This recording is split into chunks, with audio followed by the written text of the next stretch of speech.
So, DiseaseX, they had this bird flu summit October 2nd to the 4th, and I'm going to share my screen to talk a little bit more about it because this is pretty wild.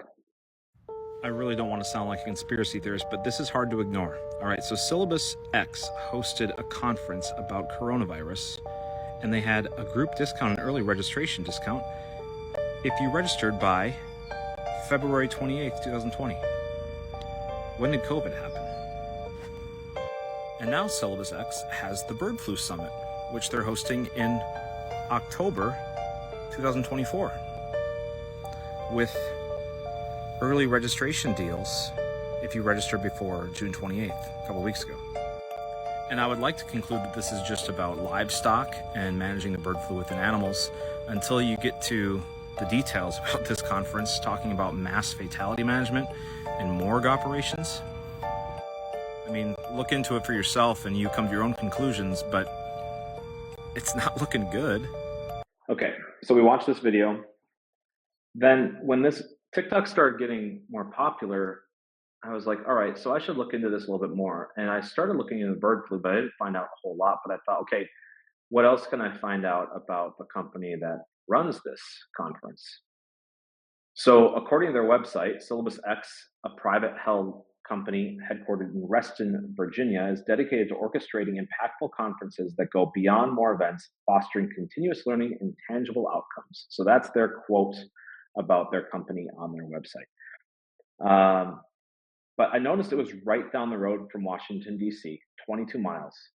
Conveniently located, and I'm not going to dig into that specifically, but I did want to know who runs this company. This guy's name is Samir Farajala, and I'm going to pull up an image of him real quick. And here's Samir Farajala, okay? Seems like a nice businessman. He's apparently a billionaire. He's a self-proclaimed billionaire, anyway. And he says that he made his billions of dollars by hosting conferences. And I feel like I'm in the wrong business. If I'm not making billions of dollars running conferences, I'm doing something wrong. I don't understand how anyone could make that kind of money running conferences, but that's what he claims. A self-proclaimed billionaire. Well, he's got a home in Dubai, and apparently it's like a really tacky house. Like the way that he's decorated it is just, people have judged him by that. But he claims to have earned his money through his conferences, and those who worked with him have said that he's prone to temper tantrums when he doesn't get his way. He just doesn't sound like a real cool guy, like not someone I'd want to hang out with. And so I was like, okay, I want to know more about this guy that I'm already starting to not like. So in 2009, he founded Advanfort, which is a maritime security firm that operates anti-piracy escorts in high-risk waters. So according to its own website, the company uses former UK, US, and NATO Special Forces operators to, quote, deter piracy and allow, quote, safe passage in international waters. All right. Really what it means is that he's got giant warships loaded up with weapons, and he escorts who knows who across the oceans to supposedly protect them from pirates. You with me so far? Yeah. Okay. So as I dig into that further,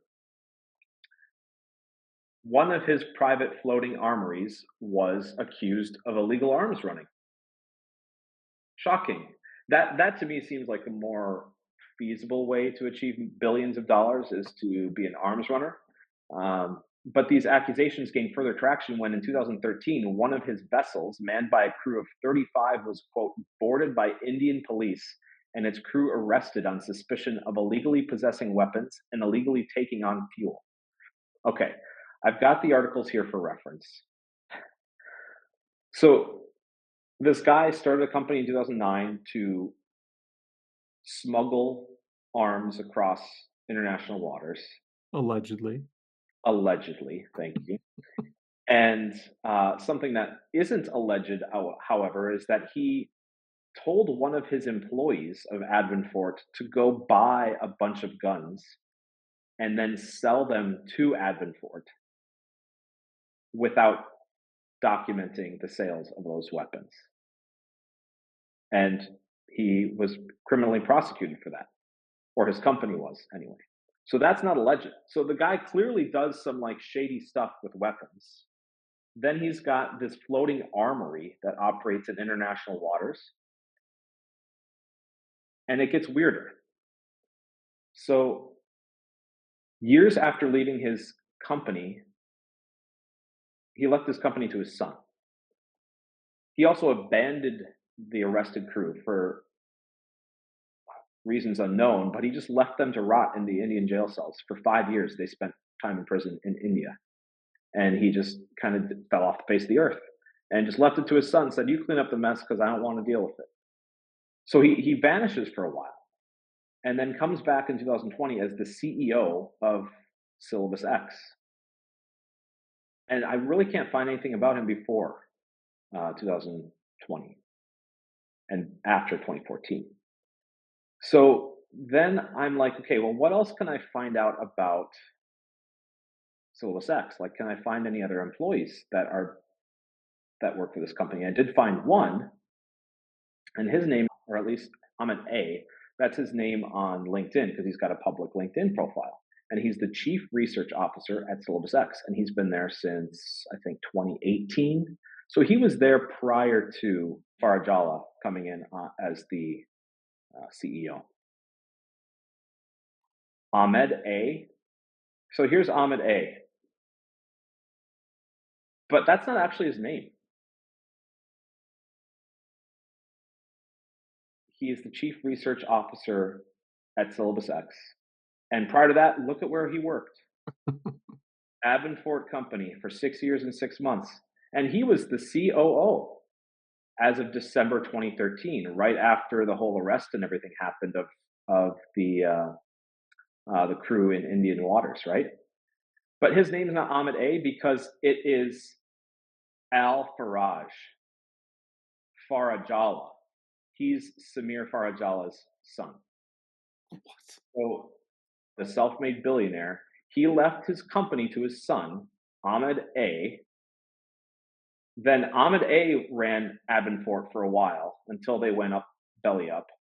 And then he started, as far as I can tell, because he's the earliest employee of this company, he started DiseaseX in April 2018. And the company was supposedly founded in 2017, but April 2018 is pretty close to its founding date. So I'm assuming he was one of the founders of the company. And then he brings his dad back in as the CEO. But check this out. Ahmed A, or Al Farajala, Samir Farajala's son, lists his skills on LinkedIn. Look at what his skills are. So this is a guy that is the research officer for a convention company to talk about preparedness for pandemics. And he's listing the skills as defense, government contracting, foreign military sales, artificial intelligence, maritime security, LIDAR, border control, smart cities, defense contracting. There's a lot of really shady stuff going on with these guys. And why does the chief research officer of a conference business feel compelled to list these among his prominent skills? Maybe because his primary job isn't running conventions. So both Farajala and his son continue to this day operating in the events space through their company, DiseaseX, where they meet with politicians, government officials, corporate executives, healthcare professionals, tech developers, and the media to discuss important topics like pandemics, climate change, education, healthcare, oil and gas, supply chain, and technology. Basically, all the industries that have been massively corrupted by the government and by money and everything else, right? So in the process of researching the bird flu and looking into DiseaseX, I think I've just discovered a defense contractor that uses the guise of a trade show business to make their revenue appear legit. And like, what if Syllabus X is actually providing cover needed to discuss, quote, disease X and the next pandemic through their convention where they're talking about preparedness, but really they're talking about how do we engineer this? How do we make this a profitable process? And that's what I got. Ooh, took a turn. Took a turn was Yeah, right. I know. So I have a question. One Hmm. question. I have multiple questions. First question: how did you find out that Ahmad A was really Al Faraj, his son? How did you find that out? When I searched Ahmad A, or actually when I searched Ali Farajala, Mhm. it the first result it gave me was Ahmad A LinkedIn profile. So I searched his real name, and Google populated his LinkedIn profile. Okay, so he changed his name. Yep. Now, the second question, the follow up to that is, I not that we need to give these guys the benefit of the doubt, but we've talked a lot about following the money. Hmm. Are these guys just exploiting the insanity that is our Defense Department and going where the money is? Maybe. Yeah. Um, and and are they in any way orchestrating any of this with their company Syllabus X, or are they just exploiting the situation to get these people together, and those people are using it as an excuse to discuss these things? Are are the Farages, is that their names? Hmm. Are Farajala. they Yeah. are Farajala, are Mhm. they in any sort of orchestral role in this at all? I haven't been able to link them to any specific government agencies or anything like that. But what I do know is that the CIA in particular works really hard at covering itself up. In fact, I brought this book. If you haven't read this book, you're going to borrow it from me. Chaos. It talks about um, mind control in the 60s through experimental drugs, LSD, and the like, and the Manson trials, and how Charles Manson was a product of MK Ultra experiments, Ugh. and that's it. And it's wild. And the author has done a tremendous job. I mean, it's a huge book, right? And all the way up to this point, like three-quarters of the way of the book is just him providing all the data and research that he did over the course of like 20 years. But what he ultimately discovers is that the CIA went to extreme lengths to cover up their involvement in these experimental programs by creating kind of these silos between them and what's actually going on. And so I think that Syllabus X is probably one of those such silos where it really, I mean, it's conveniently located just down the road from the Pentagon Hmm. and you can easily operate. In fact, Advent and Syllabus X operate in the same commercial complex. So it's clear that they were operating perhaps simultaneously, but certainly like this is like a dedicated hub for two completely different types of businesses that probably were intentionally very much the same.